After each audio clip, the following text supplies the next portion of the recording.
Field marshal صاحب نے بیانات دیے ہیں کہ بنیان المرصوص کا 1 سال مکمل ہونے پر فیلڈ مارشل صاحب نے گفتگو کی اور کہتے ہیں کہ پاکستان کا مستقبل بہت روشن اور تابناک ہے. Field marshal Asim Munir. ہندوستان کو جنگ کے نتیجے میں شدید جانی مالی نقصان اٹھانا پڑا ہے، عاصم منیر صاحب کے بقول. پھر کہتے ہیں کہ قوم ہماری طاقت، ہم قوم کی قوت ہیں. Field marshal Syed Asim Munir. یہ میں نے 3 پوائنٹ آپ کے سامنے ان کی گفتگو کے رکھے، اور آپ اس کے اوپر اگر ہم تجزیہ کریں تو صاحبو دیکھیے، سچ یہ ہے کہ آپ اس ملک کے سیاہ و سفید کے مالک ہیں، عوام نہیں ہیں. آج سارے ٹی وی چینل، پہلے بھی آپ پھر صدر اور پھر وزیر اعظم کا پیغام چلا رہے ہیں، یہاں تک کہ خود صدر اور وزیر اعظم بھی سارا کریڈٹ آپ کو دے رہے ہیں. تو کون طاقتور ٹھہرا؟ آپ. ہم یہ مانتے ہیں کہ آپ اس ملک کے اصل سربراہ ہیں، یہاں مارشل لا طرز کا نظام چل رہا ہے، یہ تو آپ عوام اور میں مانتے ہیں نا. آپ کی باتوں سے اختلاف کی جسارت کرتے ہوئے دیکھیں تو ہم کیسے یہ مان لیں کہ مستقبل روشن اور تابناک ہوگا؟ یہ تو نہایت ہی خوفناک محسوس ہو رہا ہے یہ اس وقت جو صورتحال ہے. دیکھیے، کھانے پینے کی چیزیں اب خریدنا محال ہو چکا ہے، ہر طرف خوف اور خوف کی فضا قائم ہے. آپ کی زبان مبارک ہو، مگر آپ کی اور آپ کی جعلی رجیم کی لوٹ مار والی پالیسی نہ بدلی تو یہ ناممکن نظر آتا ہے کہ یہ ملک جو ہے وہ کبھی ترقی کرے گا. کچھ برا لگا ہو تو پیش کی معذرت، ظاہر ہے آپ کی ناراضگی مشکل ہے، آپ ہی تو اس ملک کے مالک اور خالق ہیں. تو لہٰذا جو کچھ فیلڈ مارشل صاحب نے کہا حقیقت میں اس کے برعکس جو ہے وہ اس ملک کے اندر نظام چل رہا ہے. ٹیکس کون نہیں دیتا؟ صاحب حکومتی ترجمان احسن اقبال کہتے ہیں کہ عوام ٹیکس نہیں دیتی، اس لیے ہم نے پیٹرول لیوی لگا دی ہے. ٹیکس کون نہیں دیتا؟ اگر آپ اس کو دیکھیں تو پچھلے 4 سال میں جن کے $100 ارب اڑ کر بحفاظت دبئی پہنچ گئے، وہ جن کے نام دبئی لیکس میں، پنڈورا لیکس میں، پناما لیکس میں اور سوئس لیکس میں ہیں، وہ جو ارب پتی ہیں لیکن ٹیکس نہیں دیتے، وہ جو کاروبار سے کروڑوں روپے کماتے ہیں لیکن ٹیکس نہیں دیتے، وہ جن کی جائیداد even field Dubai, Belgium, Australia, new York, London, Switzerland اور فرانس میں ہے، وہ لوگ ٹیکس نہیں دیتے. لیکن ٹیکس دیتا کون ہے صاحبو؟ وہ جو سرکاری ملازم ہے، جو منی لانڈرنگ نہیں کرتا، وہ جو رزق حلال کماتا ہے، اور ہر غریب آدمی جو بجلی اور پیٹرول استعمال کرتا ہے. یعنی 5% اشرافیہ جو اربوں کی ناجائز کمائی پر ٹیکس نہیں دیتے، ان سے ٹیکس لینے کے لیے پیٹرول اور لیوی لگا دی اور بجلی مہنگی کر دی. تو اور جو ٹیکس دیتے ہیں ان کا اس کے اندر کیا قصور تھا؟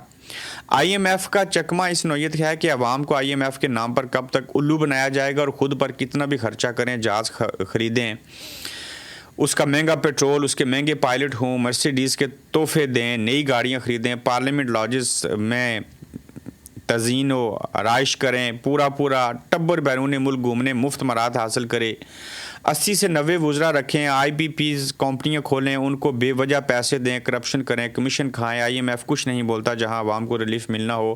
آئی ایم ایف چاہتا ہے کہ عوام کو بیوقوف بنانا بھی بند کیا جائے، اور آپ کب تک عوام کو بیوقوف بنائیں گے؟ اور اس قوم سے آپ 419 روپے فی لیٹر پیٹرول کے لے رہے ہیں. یہ قوم پھر بھی وہاں بیٹھی اور سندھ اسمبلی ممبران کی تنخواہوں میں 900% اضافہ ہوا، قومی اسمبلی ممبران میں 380% تنخواہوں میں اضافہ ہوا، سرکاری ملازمین کی تنخواہ میں 10% اضافہ ہوا جو ٹیکس بھی دیتے ہیں، اور ان کو گیس، بجلی، پیٹرول بھی فری ملتا ہے، جن کی تنخواہوں میں 900% اور 380% اضافہ کیا. اوپر سے وزیر اعظم کے سب کہتے ہیں کہ ابھی تو ڈانگ پھیر رہی ہے، انشاءاللہ. انہوں نے ساتھ میں انشاءاللہ بھی کہا ہے. کس کو معلوم تھا کہ شہباز شریف صاحب یہ دھمکی عوام کو دے رہے ہیں کہ کل ایک دوست سے ملاقات ہوئی، یقین کیجیے اس کی آنکھوں میں آنسو، آگے کہتے ہیں کہ آن لائن کام کرتا ہوں لیکن بچوں کو اسکول پہنچانا اور لے آنا ہوتا ہے، ہم سارے گھر والے دعا مانگ رہے ہیں اسکولوں کی چھٹیاں جلدی ہو جائیں. پیٹرول کی قیمتوں نے سفید پوشی کا سارا برم غرق کر دیا ہے، اس حکومت نے جینے کا حق بھی نہیں چھوڑا ہمارے پاس. کہتے ہیں کہ میں نے کہا کہ بھائی ہر کسی کا یہی حال ہے، ہم خود سکولوں کے بند ہونے کا شدت سے انتظار کر رہے ہیں، لیکن اس سے کیا ہوگا؟ پیٹرول ڈیزل کی وجہ سے جو مہنگائی کا طوفان آ گیا اس کی چھٹیاں تو نہیں ہوں گی. مجھے کل سے نون لیگ کے پکے سینکڑوں سپورٹرز نے فون کالز اور میسیجز کیے، جولیاں اٹھا کے نون لیگ کو بدوائیں دے رہے ہیں. لیکن ایک نون لیگی نے تو نواز شریف صاحب کی تصویر کے ساتھ واللہ یہاں تک لکھا کہ ہم اس شخص کے لیے قربانیاں دے کر انتہائی شرمندہ ہیں. یعنی کہ ہم اس شخص کے لیے قربانیاں دے کے نہایت ہی شرمندہ ہیں. آپ لوگ ان کے حوالے سے یہ کہہ رہے ہیں. اور پھر ہم نے وزیر اعظم شہباز شریف صاحب کا بیان سنا، بلکہ ہم کوشش کرتے ہیں اس کے ساتھ یہ ویڈیو بھی آڈیو پلے کر دیں. ہنستے ہوئے کہتے ہیں ابھی تو ڈانگ پھرنا باقی ہے، ابھی تو ڈانگ پھرنی ہے انشاءاللہ، تو اور کتنی منجی کے نیچے ڈانگ پھیریں گے۔ ستیہ ناش کر دیا اس ملک اور ان لوگوں کا اور ساری جو صورتحال ہیں۔ بھارت میں دیکھیے کہ اداکار وجے نے وزیر اعلیٰ تامل ناڈو کا حلف لیا ہے۔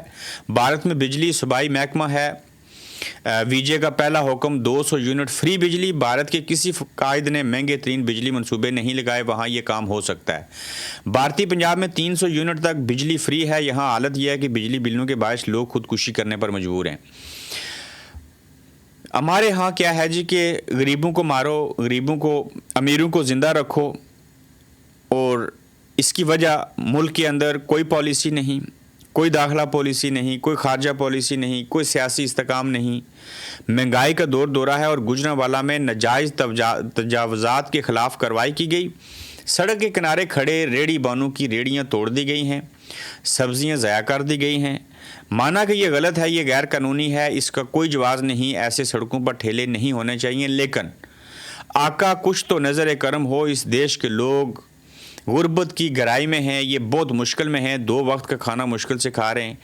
آپ غریب مارو کی پالیسی کے اوپر ہیں اور اس کی ریڑھی جو غیر قانونی لگی ہے مان بھی لیتے ہیں، اس سے ترازو بھی چھین لیتے ہیں، اس کی ریڑھی کا پھل بھی لے جاتے ہیں، اس ریڑھی کو بھی توڑ دیتے ہیں۔ تو کیا ایسا کرنے سے تجاوزات ختم ہو جائیں گی؟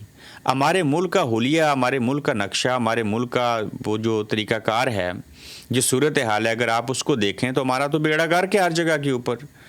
میں اس دن دیکھ رہا تھا کہ الیکٹرک سکوٹر جو آئے ہیں، 2 بچے سکول سے واپس آ رہے تھے، انہوں نے ایک ٹرانسفارمر، ویسے زمین کے اوپر ٹرانسفارمر کون لگاتا ہے، وہاں ٹرانسفارمر لگا تھا، ٹرانسفارمر کے اندر بجلی ہوتی ہے، آگے تاریں ہوتی ہیں، بائک خود الیکٹرک ہے۔ پچھلا لڑکا اتر گیا، آگے والا جو بیٹھا تھا اس کو کم از کم 1 منٹ بجلی نے اپنے ساتھ ٹرانسفارمر نے پکڑ لیا، اس کو آگ لگ گئی اور اس نے بالکل مار کے کالا سیاہ کوئلہ بنا کے اس نوجوان کو پھینک دیا۔ اس میں الیکٹرک بائک کا ہونا یا اس سے کیئرفل رہنے کی ضرورت نہیں ہے۔ وہ یہ زمین کے اوپر ٹرانسفارمر کون رکھتا ہے، زمین سے 2 فٹ 3 فٹ کی ہائٹ کے اوپر؟ اور وہ جو ٹرانسفارمر والی ویڈیو ہے، اگر وہ آپ ساتھ میں دیکھیں تو یقین جانیے کہ وہاں کچرے کا ڈھیر پڑا ہوا تھا۔ تو ہمارے ملک کے اندر حالات اس قدر برے ہیں، ایک تو جہالت ہے، دوسری طرف ہمارا جو حلیہ ہے سڑکوں کا، ٹرانسفارمر کا، بجلی کی تاروں کا، ہر شے کے اندر بگاڑ ہے۔ جان چلی گئی، نوجوان چلا گیا، تباہ ہو گیا، اور کون اس کا ولی وارث ہے؟ کوئی نہیں۔ یہاں تو 26 نومبر کو مار دیا جاتا ہے، مریدکے میں مار دیا جاتا ہے، پھر لاشیں بھی نہیں دی جاتی، اور مار کے کہا جاتا ہے اف کیوں کرتے ہو؟ مار کے کہا جاتا ہے کہ ہم نے نہیں مارا، یہ انہوں نے خود اپنے آپ کو مارا۔ تو لہٰذا جس ملک کے اندر انصاف نہ ہو، جس کی عدالتیں انصاف نہ کریں، جس کے ججز کو انصاف نہ ملے، اس ملک کے اندر کچھ بھی بہتر نہیں ہو سکتا۔ صرف ایک نقطہ ہے صاحبوں کہ کسی دنیا کے ملک نے، اور خاص کر اسلامی ملک نے، بلکہ یہ انگلینڈ کی مثال دیکھیے، یہ کچھ نہیں کرتے صاحبوں، باہر بھی انصاف نہیں کرتے، صرف اپنے ملک میں کسی حد تک نہیں، بڑی حد تک انصاف کرتے ہیں، اور یہ چل رہے ہیں۔ کوئی ٹریفک کے اشارے نہیں توڑے گا، کوئی اور چیز نہیں کرے گا۔ تو جب انصاف اور پتہ ہو، کوئی سفارش نہیں ہوگی، کسی کو استثناء نہیں ملے گی، اس کو سزا ملے گی، تو انصاف کرنے والے ملک جو ہیں وہ ترقی کرتے ہیں۔ اور کچھ نہیں کرنا، معیشت نہیں ٹھیک کرنی، ٹیکس جمع کرنے کی ضرورت نہیں پڑے گی، لوگ خود دیں گے۔ میری جرت کہ میں برطانیہ میں سیلری لوں اور یا بزنس کروں تو میں اپنا ٹیکس نہ دوں، نہیں چھوڑتے، گھر سے آ کے سامان اٹھا کے لے جاتے ہیں، بیلف بیچ دیتے ہیں۔ تو صاحبو اپنا خیال رکھیے گا، اپنا فیڈ بیک دیجیے گا، تو جلد انشاءاللہ آپ سے پھر ملیں گے۔